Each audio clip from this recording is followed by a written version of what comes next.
হাই friends, নমস্কাৰ। মই দেৱজ্যোতি আপোনালোকক স্বাগতম জনাইছোঁ মোৰ ইউটিউব চেনেললৈ। আজি মই উপস্থিত আছোঁ ASDM চেণ্টাৰত।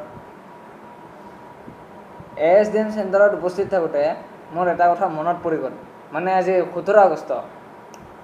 17 আগষ্টত মোৰ এজন ভাল বন্ধুৰ বাৰ্থডে। সেইজন বন্ধু কোনো মোৰ ক্লাছমেট নহয়, কোনো মোৰ কম্পিউটাৰ চেণ্টাৰৰ বন্ধু নহয়। সেইজন বন্ধু হৈছে ফ্ৰান্সৰ বিখ্যাত খেলুৱৈ থাইৰে হেনৰী।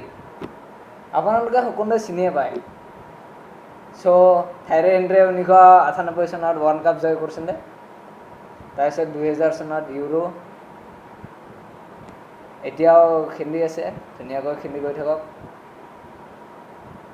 আশা কৰোঁ থাইৰে হেনৰীয়ে পিছলৈ আৰু আহিব লগা ফুটবল খেলত পাৰদৰ্শিতা দেখুৱাওক। যেনেকুৱা হিমা দাসে আগবাঢ়ি গৈছে, ঠিক তেনেকুৱা হিমা দাসে অসমৰ হৈ বহুত ধুনীয়া খেল খেলিলে। সেইবাবে তাইকো মই স্বাগতম জনাইছোঁ।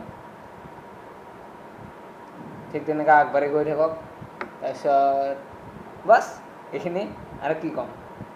আৰু থাইৰে হেনৰী খেলা চাওক আপোনালোকে।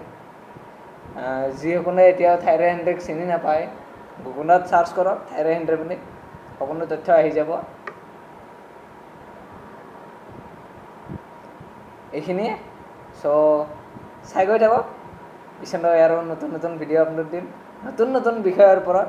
যিমান পাৰোঁ চেষ্টা কৰিম আপোনালোকক মনোৰঞ্জন দিবৰ বাবে।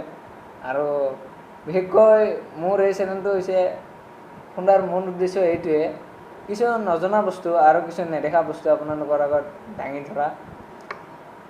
বাছ এইখিনিয়ে ক'লোঁ। আৰু মই উপস্থিত আছোঁ ASDM চেণ্টাৰত। মোৰ সৈতে আছে নিৰুদ্দিন।